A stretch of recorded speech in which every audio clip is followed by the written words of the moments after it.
Well, we learned today that council taxes are to rise by up to 20% in the spring.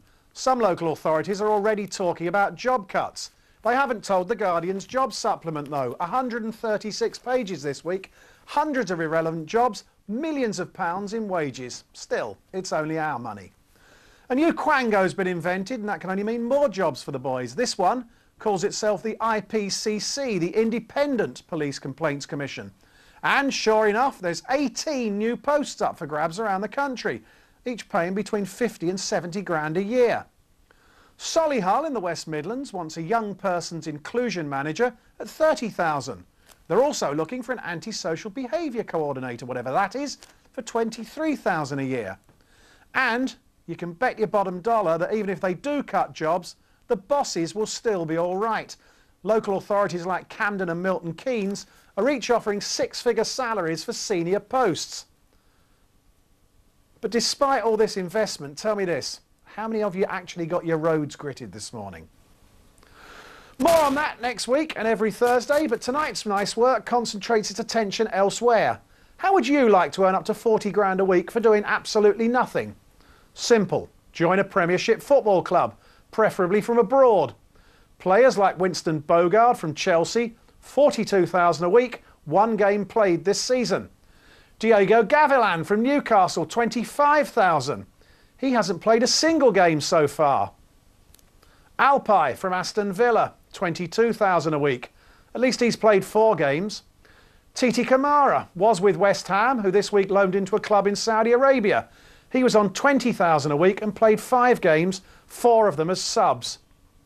The list goes on and on. Don't even mention Sergei Rebrov at Tottenham to me. He was getting 28 grand a week. He hasn't played all season. He's gone now, but believe me, he's not forgotten. With me in the studio is a football agent Eric Hall and West Ham fan Simon Smith. Good evening to you both. Why would he get so low paid then, Rebrov? Well, he didn't have you as an agent, Eric. 28 grand, how much was he getting? Why do clubs suffer these players? Because I've got to be monster honest before this lovely West Ham man gets involved, is that it's surely bad management, Kid Bubbler. I mean, it's monster bad. You know, if a manager goes out and pays 5 million, 8 million, 12 million for a player, then the chairman agrees, or the chief executive, to give him 40 grand a week, the players will say yes. Now, then the manager, 40 grand a week, you give him the game, don't you? No, let me ask the question. Then the manager had him for 98 matches, and for 93 of them, he don't play him. So who's at fault? Not the player. If they want to give you Sky, and quite rightly so, you deserve it. If Sky want to give you 58 grand a show, I should be so lucky. Please God, no, you deserve it. They make me work for it. But yeah, but if you didn't, you wouldn't say no, then I'll go and join BBC Choice for £8 a week. Why should you? Why should you? The managers are at fault, and the people who do the deals, they're the ones who say no. They're the ones who say, oh, we must by this player called so-and-so, and did them, and we sign him up, we give him 40 grand a week. They don't play him. So they're the schmucks. Don't blame the players, don't blame the agents. Before you go into a song, Eric, I want to bring Simon in. You've had some rough players at the bowling, haven't you? Where's your cut-off point with this? If they get to the club, this is about professional pride. Do you want to play football?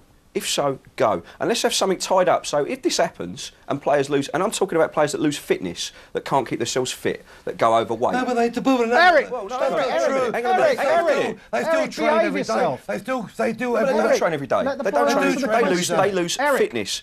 Titi Kamara wouldn't have passed. Eric, shut up. But Titi Kamara wouldn't have got a game anywhere other than West Ham when he moved from Liverpool. He was overweight, he was out of shape, and he never got back in shape, and West Ham were forced to loan him out. It's a disgrace. All I'm saying is, if you take a player... If he was in that state... Hang on a minute. If he was in that state, he should have been signed to the club in the first place, and then why give him 30 grand a week? If they let him get into that state, there should be a clause in the contract that says the club can let him go. If Richard stops doing his job properly on television, or stops writing his column properly, the Sun are going to sack him. If I stop doing my job properly... They can't, if you've got a contract, they have to pay him off.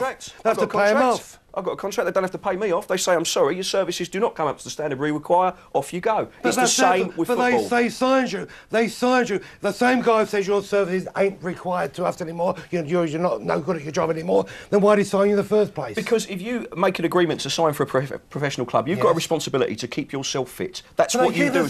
No, Jewish word Emma means the God's truth. This is the God's truth. What load of rubbish you're talking. I'm not having to go you on my life. They do keep fit. Richard knows that. They go training every day, they keep themselves fit. The manager may not expect them to play, but they do keep fit. That's a fact. But here's the issue. If you're a professional, if I was being paid by Sky Television to do a show and they wouldn't let me do a show, I'd go somewhere else and do one. My professional pride would want to make me do that. But it seems to me these guys are brought over on big contracts. They're quite happy to sit in the reserves or play with the boys team and take the money. No player is quite happy. That's the fact. That's a monster fact. They are. So why don't they put in for transfers? Why don't they just say, I want away, cut my losses, I'll go? Then the club, see, it's like chicken and egg. OK, let's take a Tottenham player, for instance. No names mentioned. Don't be, hypothetically. So he's brought to the club, if they pay 4, 5, 10 million, 8 million for him, and they're going to get in, realistically, 60 grand a week. That's realistic. I'm a good agent. 60 grand a week. And then they don't get chosen. They don't get chosen. So then the chief exec might say, or the chairman might say, get rid of him. You know, you get 60 grand a week, get rid of him. But you know, who's going to pay him? Who's going to pay Tottenham? See, the buying club will say, hold on, we give you $1 million for him. No, we paid $8 million for him. No, but you're not playing him. That's like chicken and egg. You understand what I'm trying to say? I understand what you say, but what I'm going to do is give Simon the last word here. OK. I don't know. I can't even argue with you. I don't know what you're talking about half the time. But you must resent, as a fan on the terrace, seeing people sitting on the bench or not even. I like a lot of other working class people. But I earn 250 quid a week. I pay for a season ticket. You know, sometimes I have to get it on a credit card. I can't afford it. Our money's, you know, it's not important anymore. The money's going out of football. It is. The football's at rock bottom. So this has been highlighted now. Go to support another team, but don't support another team. Go and support somebody else. If I were David Ellery, I'd blow a whistle and shut you up, but I can't. But thanks for coming in, Simon and Eric. It's good to have you back. And you, darling. Nice to see you. Now then, children, are you sitting comfortably?